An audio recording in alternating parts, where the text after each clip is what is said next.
ይደገም።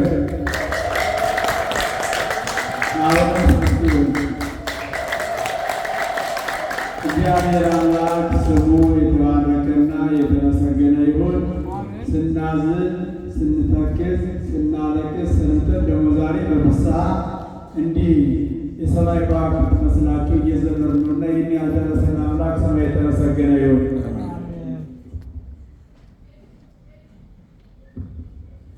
እግዚአብሔር አምላካችን በዓላችን በእንደዚህ አይነት መልኩ አጠናቀናል። ግን መልእክት ይዛችሁ መሄድ ስላለባችሁ አንቺ ሴት ምን ያስለቅስሻል?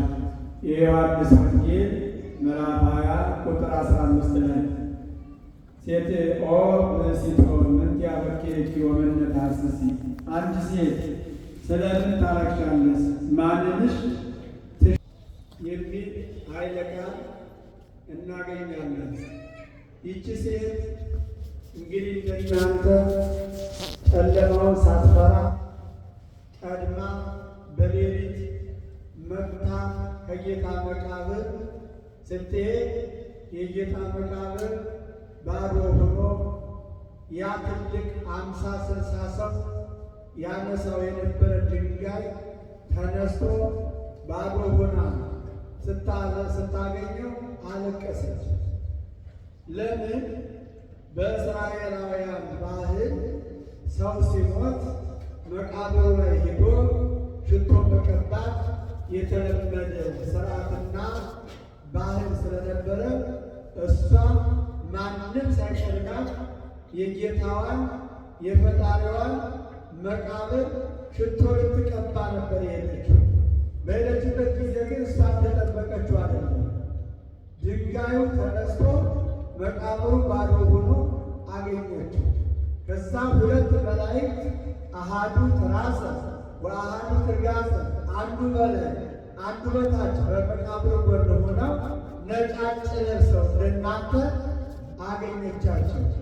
እነዚያ ምናልባት አንቺ ሴት ስለምን ታለቅሻለሽ? ማንን ትፈልጊያለሽ? እሱ እኮ እንደተናገረ ተነስቷል አበሰረው። ስለዚህ ቀድመ ስንመጣ መላእክት ያበስሩናል፣ መላእክት ይነጋገሩናል፣ መላእክት የደስታ ቃል ያሰሙናል። አሁንም እነሱ ሰምታ ተስፋ ቆርጣ አልሄደችም። አሁንም እያለቀሰች እዛው ላይ ቆየችው። ከዛ በኋላ የእሷን ጽናት አይቶ የእሷን መሻት ጌታዋን ፈልጋ ፈጣሪዋን ፈልጋ መምጣቷን ስላየ ራሱ መድኃኔ ዓለም ክርስቶስ ተገለጠላትና አንቺ ሴት አትጋለሽ፣ ስለምን ታለቅሻለሽ? ማንስ ትሻለሽ አላት። እሷ ግን አንደኛ መከራው ከባድ ስለነበረ ብዙ ውለታ ያደረገላት ስለነበረ ከውለታዋ ብዛት የተነሳ መከራዋ ጸንቶባት በዝቶባት ስለነበረ ጌታ መሆኑንም ረስተዋለች። ወገኖች አንዳንዴ እኮ ነገሮች ከአቅማችን በላይ ሲሆኑ የምናውቀው እንደማናውቀው ይሆናል። ያየነው እንዳላየነው ይሆናል። ከባድ ነው። እንግዲህ ይህች ሴት 7 አጋንንት ያወጣላት 7 አይነት መንፈስ አድሮባት የዝሙት መንፈስ፣ የስድብ መንፈስ፣ የቅናት መንፈስ፣ የውሸት መንፈስ፣ የሐሰት መንፈስ፣ የጥርፈት የስድብ መንፈስ፣ የተለያዩ 7 አይነት አጋንንት አድሮባት ሲያሰቃዩት የነበረች ሴት ያላቀቃት ያንን 7 አጋንንት ያስወጣላት ጌታዋ ፈጣሪዋ ነው። ያን የሞተበት ያንን ያጣችው ያንን ፍለጋ ነው የመጣችው።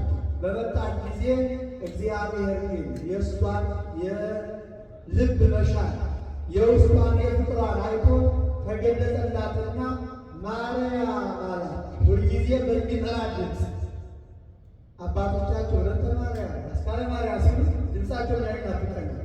በምታውቀው ድምፅ ማርያም ሲላት ያን ጊዜ አይነ ልቡኗ አበራላትና ረቡኒ ለራጋፊቱ ከፍ ሰገደችለት። መምህር ሆይ አለች። ያን ጊዜ የፍቅሯን ዛለት ይዘው ዘላ ስትሄድ አትንኪኝ አላት። አትንኪኝ፣ ወደ አባቴ ወደ አባታቸው፣ ወደ አምላኬ ወደ አምላካቸው ገና አላወቅኩም አላት። ይህ ማለቱ ምን ይላል አባቶቻችን? ቀዳሳያን ልብሰ ተክህኖ ከለበሱ በኋላ ማንም ምዕመናን መንካት እንደሌለበት ሲያስተምሩ ወይም ደግሞ የሚቀድሱ ካህናት እንጂ እናቶች መቀደስ እንደማይችሉ ነው። ይህ ሲባል እናቶች ከዚህ ወንዶች ያነሱ ናቸው ማለት አይደለም። እናቶች እንደማይቀድስ ብሎ ወንዶች መውለድ አይችሉም። ሁሉም እኩል እናቶች ይወልዳሉ፣ ወንዶች ደግሞ ይቀድሳሉ፣ አይወልዱም። ስለዚህ እኩል ነው። አንዱ አንዱን ሊበልጠው አይችልም። ለእያንዳንዳችን የተሰጠ ጸጋ ግን አለ። ለሴቶች እንዲወልዱ፣ እንዲያሳድጉ፣ እንዲያገቡ ተሰጥቷቸዋል። ለወንዶች ደግሞ በውጭ ያለውን ነገር ወጥተው እንዲኖር ተሰጥቷቸዋል። ይህ እያንዳንዳችን ጸጋ ነው እና አትንኪኝ ሲላት አንደኛ ካህናት መቀደስ እንደማይችሉ ወይም ደግሞ ቅዳሴ ያህሉን ሄደው መነካካት ታቦቱ መርዳት እንደማይችሉ ነው። ሁለተኛው ግን እንዴት አንቺ ያስጠፋች ስለትኛለ ሐዋርያት ሲያስተምሩ ነቢያት ትንሽ ሲናገሩ ሰምተሽ አንቺ ባለምን አላመንሽ እምነት ይቀርሻል ይላል። ገና አላመንሽም በደንብ ማመን አለብሽ ስታምኝ ትራስሽኛለሽ ሲላት ለራባቶች እና ይህቺ ሴት ለሁላችን አስተማሪ ነች። በምን አንደኛ ቀድማ በመምጣት ቀድመን እንድንመጣ በሌሊት ጨለማውን ባለመብራት በመምጣቷ እኛውን ጨለማውን ታግሰን ስንመጣ እንዲህ አይነት ብርሃን እናገኛለን። ብርሃናዊ ክርስቶስ እናገኛለን።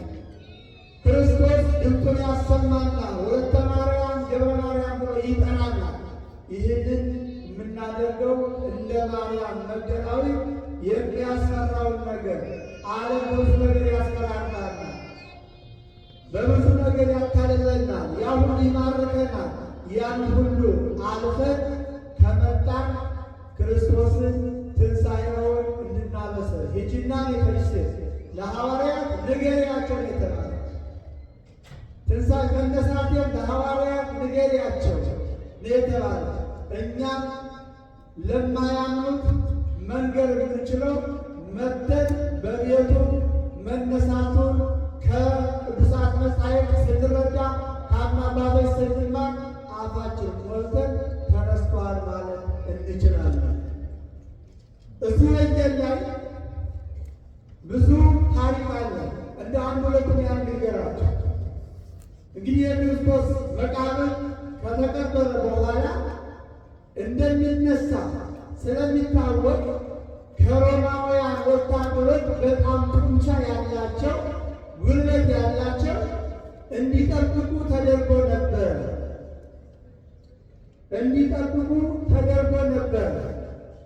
ግን ስለነበር የሚሸበች ኢየሩሳሌም ምን አሉ? እንግዲህ ተነሳ ካልኩና አሁንም የኛ አስተምሮ ሊወድቅ ነው፣ ማንም ይሰማን የለም። ሌባ ሰረቀው በሩ አሉና ብዙ ወርቅ ሰጧቸው። ዛሬ በብዙ ወርቅ እኮ የምንታለን ሰዎች ናቸው።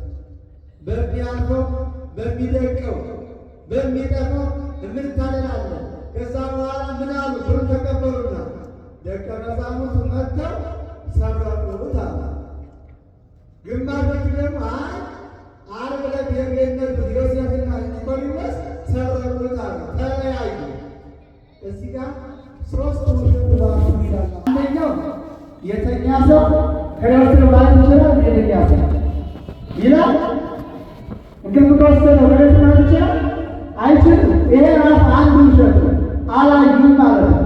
ሁለተኛ ደቀ መዛሙርቱ ወሰዱት ማለት ከመቃብሩ ላይ ተገጥሞ የነበረው ድንጋይ ስንት ሰው ነው የሚያነሳው? እድለኛቸው ስንት ሰው የሚያነሳው? 50-60 ሰው ነው። ሐዋርያት ስንት ናቸው? 12 ናቸው። ያው በጾም የደከሙ በትምህርት የደከሙ የከሱ እንዴት አድርገው የሚያነሱት እና ይህ ነው።